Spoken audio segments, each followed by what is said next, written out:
a également eu le mérite de réconcilier, en tout cas provisoirement, la CGT et FO qui ont défilé côte à côte ce mardi. Mais d'abord, avant d'évoquer cette réforme de l'emploi et ses conséquences, c'est une réponse différente à la crise que nous vous proposons. Les constructeurs auto ont décidé de présenter leur savoir-faire au salon de Genève. Il a ouvert ses portes à la presse aujourd'hui. Voici ce que ça donne pour le grand public. Sachez que ce sera dans 2 jours. L'occasion, en tout cas pour tout le monde, de découvrir 130 premières mondiales, notamment dans le haut de gamme. On vous a présenté tout à l'heure une Lamborghini à 3 millions d'euros. Ce n'est pas la seule nouveauté, McLaren, Ferrari ou Bentley en présentent aussi. Et puis il y a également des voitures plus, disons, normales, accessibles à tous. Bonsoir Jocelyn Chabert, vous êtes analyste auto chez PwC Autofacts. L'événement à Genève cette année, pour vous, en tant qu'analyste, qu'est-ce que c'est ? Un salon, c'est toujours l'avènement de la passion automobile. Vous parliez de Lamborghini, donc effectivement, c'est l'occasion de voir de très beaux produits. Le salon de Genève, c'est la perspective de montrer des produits premium, surtout des produits de niche. On voit les constructeurs français qui montrent en première leurs 2 crossovers, le 2008 ou le Capture. Donc c'est la possibilité de mettre en avant le produit automobile comme produit passion. Mais il faut garder comme en arrière-plan la perspective du marché dans lequel ça s'inscrit. On est dans un marché européen qui est en crise. Alors on va parler des annonces dans un instant, des annonces détaillées d'ailleurs de ces grands constructeurs européens et internationaux. Vous parliez des crossovers français, c'est la nouvelle tendance. Est-ce qu'il y a une tendance qui se dégage cette année à Genève ? Pas seulement à Genève, la tendance du crossover est une tendance qui est déjà de long terme. Ça vient surtout des États-Unis avec l'ensemble des propositions des constructeurs américains. Parce que c'est une voiture qui plaît à toute la famille, donc elle permet de se vendre une voiture, si je pourrais qualifier ça de fashion. On a envie d'avoir quelque chose où on est positionné haut, esprit berline, qui peut passer partout sans nécessairement avoir les contraintes de consommation, par exemple, d'un 4x4. Donc le crossover, je rappelle seulement que souvent, c'est à 2 roues motrices. 130 premières mondiales présentées à Genève. Est-ce vraiment la crise ou est-ce qu'au contraire, justement, c'est en présentant autant de nouveaux modèles qu'on arrive à faire face à la crise ? Justement, vous faites bien de mentionner ça. Présenter beaucoup de modèles, c'est typiquement la structure des marchés européens et a fortiori français. On est sur une diversification de la demande qui est très importante. Vous avez des produits de haut de gamme, des produits premium, vous avez des produits on va dire de bas de marché, low cost. Donc l'objectif, c'est de répondre à la demande de chacun des consommateurs en fonction de chacun de ses portefeuilles.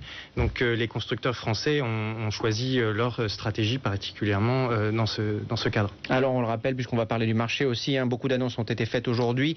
L'année dernière en Europe, les immatriculations de voitures neuves ont chuté de 8% pour tomber à 12 millions. À quoi peut ressembler 2013 ? On a déjà quelques éléments de réponse avec les 3 premiers mois de l'année.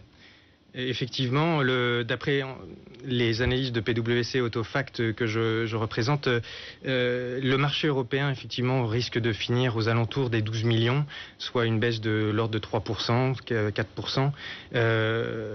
Il y a plusieurs aspects en fait qui expliquent cette baisse du marché. Tout d'abord, le moral des ménages, le moral des entreprises. Lorsque vous avez des mesures d'austérité qui sont assez prégnantes dans les grands pays, notamment les pays du Sud, Italie, Espagne, Portugal et également la France, cela préoccupe et on attend d'avoir de la visibilité. Vous avez un deuxième aspect qui est aussi assez symptomatique pour la France, l'impact des différentes aides qui ont eu lieu dans les années passées. Et qui ont disparu.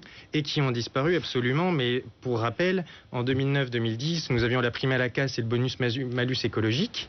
Et l'ensemble de ces primes ont permis aux consommateurs de saisir un effet d'aubaine pour renouveler leur véhicule. Mais elles sont utiles malgré tout ces aides parce qu'on entend parfois dire, on a entendu Arnaud Montebourg le dire il n'y a pas longtemps, que finalement elles ne servaient pas à grand chose sur le long terme. Exactement, j'emboîte sur ce propos. Ce sont des aides de court terme. Vous boostez, c'est un peu comme la drogue. L'effet est immédiat, mais après les effets suivants sont un petit peu. Vous avez une sorte de descente. Donc ça n'aide pas vraiment le secteur, c'est ce que vous dites. Donc ça aide temporairement le secteur, et c'était le cas et l'objectif de ce sujet lors de la crise. Mais la crise perdure et donc nécessairement il faut trouver d'autres relais de croissance pour relancer l'industrie automobile. Et je pense particulièrement partir vers le haut et par exemple inciter à la recherche et développement, intensifier par exemple le pouvoir du crédit import-recherche. Justement, c'est quoi l'avenir de la voiture? On a beaucoup entendu parler, notamment au Mondial de l'Auto à Paris de l'année dernière, de l'électrique, de l'hybride, peut-être un peu moins à Genève, parce que c'est un salon un tout petit peu différent, qui se focalise sur des éléments différents. Mais l'avenir de l'auto, à quoi vont ressembler les voitures dans 20 ans? Je pourrais probablement pas vous dire à quoi ressembleront les voitures dans 20 ans, mais la tendance est là, c'est que nous sommes dans un cadre réglementaire, et notamment européen, qui est le plus strict au monde, qui est de produire des voitures décarbonées. Des solutions ont été proposées par différents constructeurs, le recours à l'électricité pour certains, à l'air comprimé pour d'autres. On est toujours dans la situation de recherche de solutions, mais une chose est sûre, c'est que nous avons une facture énergétique qui ne cesse d'augmenter, donc il faut trouver des solutions pour réduire la consommation, notamment de carburant. Alors, le mois dernier en France, les immatriculations ont chuté de plus de 12%, ça c'est au mois de février, moins 17% en Italie, moins 10% en Espagne. Plus inquiétant, en Allemagne également, la baisse est de plus de 10%. Une question toute simple, quelles sont les recettes? Comment faut-il faire pour tenter d'inverser la tendance? Si un constructeur vous écoute ce soir, quel conseil lui donneriez-vous? Je pense qu'il n'y a pas de recette magique pour inverser la tendance. Effectivement, la diversification de l'offre, l'attraction du produit, on parle du salon de Genève, l'amour du produit, l'attrait pour l'automobile reste quand même très important. Donc cette diversification peut capter la demande. Il faut garder à l'esprit que le marché européen, c'est grosso modo 500 voitures pour 1000 habitants. Donc nous sommes sur un marché mature, de renouvellement. Donc a priori, nous allons trouver un marché qui va, on va dire, tabler sur un certain niveau d'immatriculation, et on ne devrait pas dépasser, comme ce fut le cas par le passé, ce niveau. Vous dites que vendre des voitures en Europe, aujourd'hui, ça devient compliqué, c'est presque impossible. C'est un des marchés les plus concurrentiels, effectivement, au monde. Vous avez un nombre de marques qui est extrêmement important, sans parler des modèles. Donc, se faire une place sur le marché européen est effectivement compliqué. L'année dernière, on évoquait un marché divisé en deux. D'un côté, le très haut de gamme pour ceux qui avaient de l'argent, les moyens de se payer des voitures de luxe, et puis de l'autre côté, eh bien, les voitures low cost, si l'on peut dire, des voitures qui ne coûtent pas cher et qu'on peut utiliser assez facilement. Le milieu de gamme avait quasiment disparu. Est-ce toujours le cas ? Effectivement, vous faites bien de souligner la situation du marché, et a fortiori le marché français se positionne en sablier. Vous avez en haut le haut de gamme et on va dire le premium, comme on appelle le premium allemand, et en niveau de bas de gamme, effectivement le low cost, comme les marques de Dacia.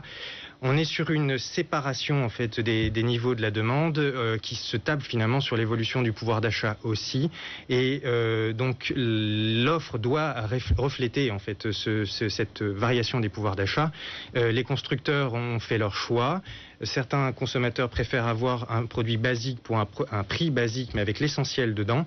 D'autres veulent du plus haut de gamme, du confort, une qualité perçue, et pouvoir montrer à la société qu'ils ont bien évolué socialement. Et donc, il y a aussi cette volonté à travers les produits premium. Dernière petite question, certains constructeurs disaient aujourd'hui même que 2014 serait une meilleure année, le début de la reconquête. Est-ce aussi votre analyse ? D'après les analyses de PwC Autofact, effectivement, nous pensons que le marché devrait progressivement repartir à la hausse à partir de 2014, sans nécessairement récupérer son niveau de 2007, qui était un niveau extrêmement élevé.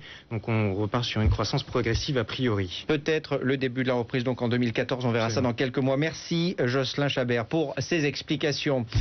Tous ensemble contre le chômage, mais pas tous d'accord sur les solutions à apporter. Dans un instant, on revient.